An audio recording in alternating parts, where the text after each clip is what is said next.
Eu não achei que poderíamos ter mais gente no estádio do que nós tivemos ontem à noite, quando estava lotado este estádio. Mas de alguma forma, temos muito mais gente aqui hoje do que tivemos ontem, e há muita gente ainda lá fora. Nós temos tido aqui uma época maravilhosa no Brasil, e eu posso dizer que é um dos pontos culminantes de toda a minha carreira. E eu digo: Deus abençoe o Brasil! Deus abençoe o Brasil! Deus abençoe o Brasil!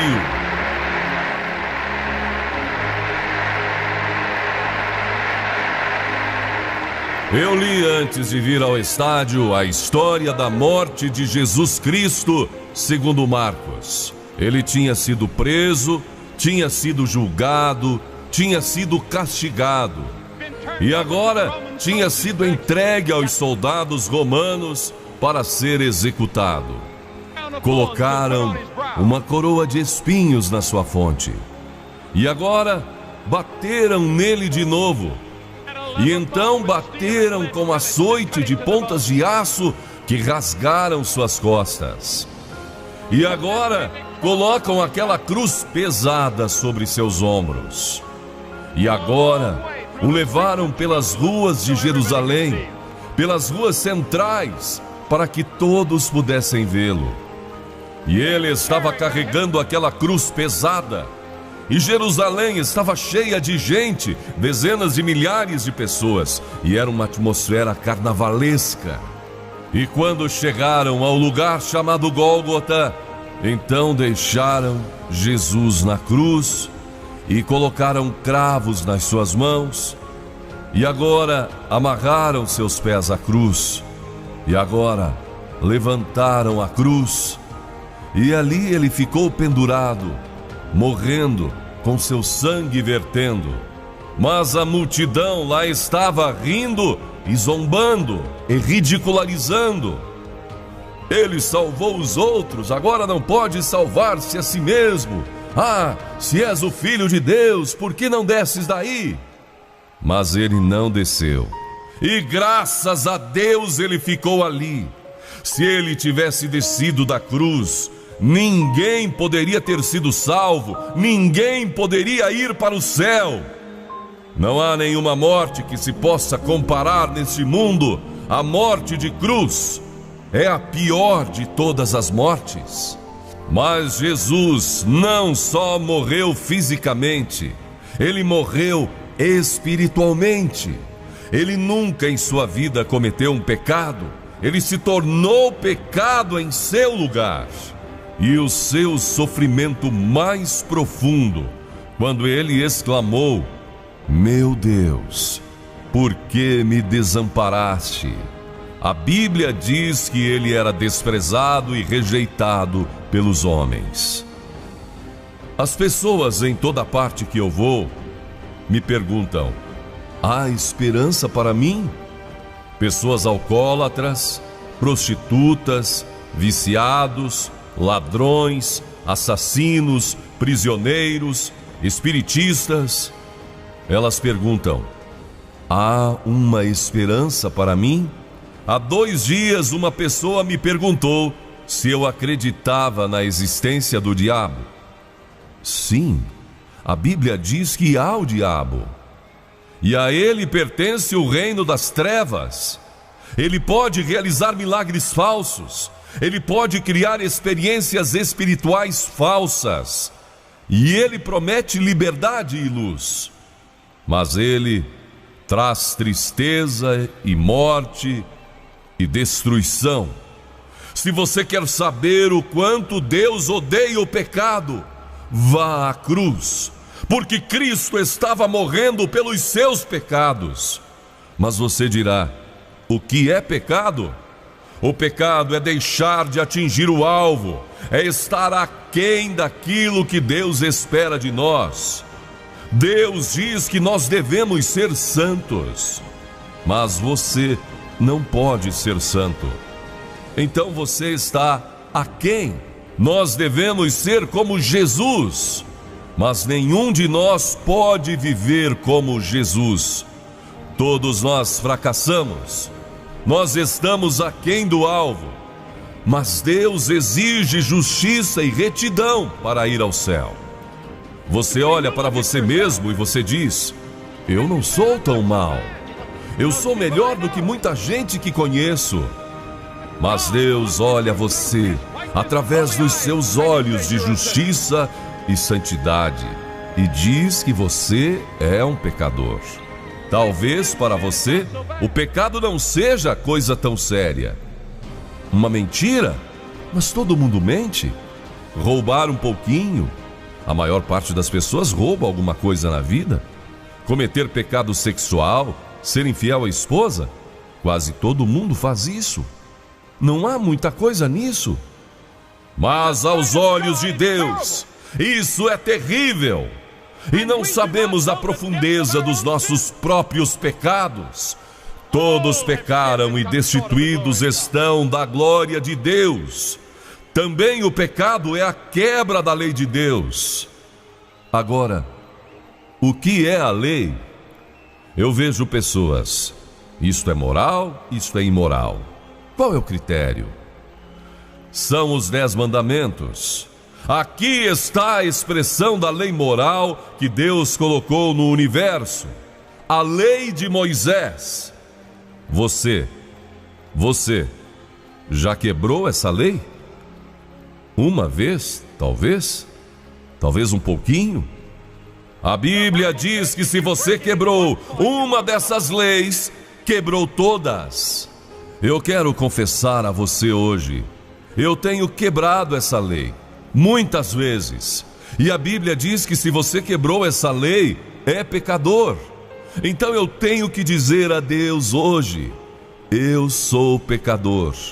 E então este fato agora me leva, me arrasta à misericórdia de Deus. E quando eu me aproximo de Deus, eu não busco justiça. Se eu procurar justiça, estou perdido. Se eu alcançar justiça, vou para o inferno. Eu quero misericórdia. Eu quero graça, eu quero perdão, e é isso que Deus me oferece na cruz. E eu vejo na cruz quão profundos meus pecados são. E então, este pecado é um defeito, é uma falha do coração humano, afeta a minha mente, afeta a minha vontade, afeta a minha consciência, afeta as minhas emoções. Toda a minha vida é afetada pelo pecado e eu me torno um escravo do pecado. O pecado diz: faça isso, e eu faço. E agora o pecado vem e me castiga e diz: faça isso, e eu faço. Eu não quero fazer, mas eu faço de qualquer forma. Por quê? Por quê? Porque o pecado é o meu Senhor. Como é que posso ter liberdade? Venha à cruz. Ele então fará você livre. Ele então irá quebrar os grilhões. Ele vai quebrar todos os impedimentos. Deus está dizendo: eu amo você. Não me importa quão mal você tenha sido. Eu o amo. Eu o amo. Eu o amo. É isso que Deus está falando na cruz. Mas Deus prova o seu amor para conosco em Cristo, que morreu por nós quando éramos ainda pecadores. Porque Deus amou o mundo de tal maneira que deu o seu Filho unigênito, para que todo aquele que nele crer não pereça, mas tenha a vida eterna. Então, ao olhar para a cruz, compenetre-se no fato de que Deus o ama. Porque pela graça sois salvos por meio da fé, e isso não vem de vós, é dom de Deus, não vem das obras, diz a Bíblia. E a cruz condena todos os outros meios de salvação. Há muita gente que diz: Há muitos caminhos para Deus e para o céu. A Bíblia diz que há um caminho que parece direito ao homem, mas o seu final é caminho de morte. Este é um caminho que pode parecer muito bom, parece razoável, eu posso crer nisso, e parece muito agradável e muito fácil, apesar das exigências de Cristo. Mas Jesus disse: eu sou o caminho, a verdade e a vida, e ninguém vem ao Pai senão por mim. Ele disse: entrai pela porta estreita, porque larga é a porta, espaçoso é o caminho que conduz à perdição, e muitos são os que entram por ele. Porque estreita é a porta, e apertado o caminho que conduz à salvação, e poucos são aqueles que entram por ele. Ele disse: nem todo aquele que disser Senhor, Senhor, entrará no reino dos céus. Muitos vão dizer: Senhor, salva-me, Senhor, ajuda-me. Você vai dizer isso no juízo, mas será tarde demais. Venha agora, agora a porta estreita, e ande pelo caminho estreito. Somente uns poucos andarão por aquele caminho. A maioria da humanidade tem tomado o caminho errado, e eles estão indo pela estrada errada. E é por isso que o mundo está nesta confusão terrível que se encontra hoje. Jesus disse: tome a estrada estreita, siga-me, entre pela porta estreita, venha à cruz e seja salvo. Porque a verdade é que você foi feito à imagem de Deus. Você foi feito para Deus. E sem Deus, você não pode encontrar satisfação completa. E então vocês têm aquilo que os psicólogos chamam de solidão cósmica. Você pode estar no meio de uma multidão, mas ali mesmo você sente solidão. Essa solidão que somente Deus pode preencher. Muitos estão sofrendo de depressão, muitos estão vazios, muitos talvez julguem que a vida não vale a pena viver. Venham a Cristo, porque junto à cruz há poder para transformar sua vida inteiramente. A Bíblia diz que se alguém aceita Cristo, é uma nova criatura. Ele pode fazer você uma criatura completamente diferente. Ele pode tirar toda a solidão. Ele pode trazer alegria e paz e felicidade como nunca você teve. Deixe Jesus Cristo entrar na sua vida. Porque como veem, Jesus morreu na cruz. Eles o sepultaram, mas ele não ficou lá. Ele se levantou da sepultura. Cristo hoje está vivo. Cristo está vivo. E a Bíblia diz que ele vai voltar novamente. Há uma vida futura, há uma eternidade lá adiante. Qual é a extensão da eternidade? Para sempre, para sempre e para sempre. E a decisão que você fizer em relação a Cristo hoje vai resolver onde você vai estar há 1000 anos daqui. Isso pode parecer muito estreito para você. E só há um caminho. Eu tenho estado a pregar esse evangelho por muitos e muitos anos, em todo o continente, pela África toda, pela Ásia inteira, pela América Latina, pela América do Norte, pela Europa. E eu tenho visto pessoas aos milhares vindo a este Cristo, encontrando nova vida. Isso pode acontecer para você hoje. A igreja não pode fazer por você. O ritualismo não pode fazer por você. Isso só pode ser conseguido numa relação pessoal sua com Jesus Cristo. Você está pronto a vir a Ele? Mas você pergunta: o que eu preciso fazer? 3 coisas. Ouça bem, porque você nunca poderá ir diante de Deus para dizer: eu não sabia o que fazer. Primeiro, você precisa se arrepender dos seus pecados. Você dirá: eu nem sei o que é arrependimento. Como posso me arrepender? Jesus Cristo disse: a não ser que você se arrependa, perecerá. O que quer dizer arrependimento? Isto quer dizer que você muda seu modo de pensar a respeito de Deus. Isto quer dizer que você vai abandonar seus pecados e voltar-se para Cristo. Isso quer dizer que você vai abandonar todos os seus pecados e voltar-se para Cristo. Isto é arrependimento. Você já fez isso? Você já fez isso? Você tem certeza disso?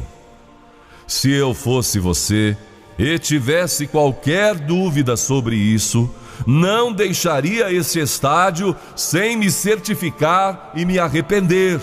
Esta é a maior multidão que se reúne para ouvir o Evangelho na América do Norte, na América do Sul e em qualquer outra parte do mundo.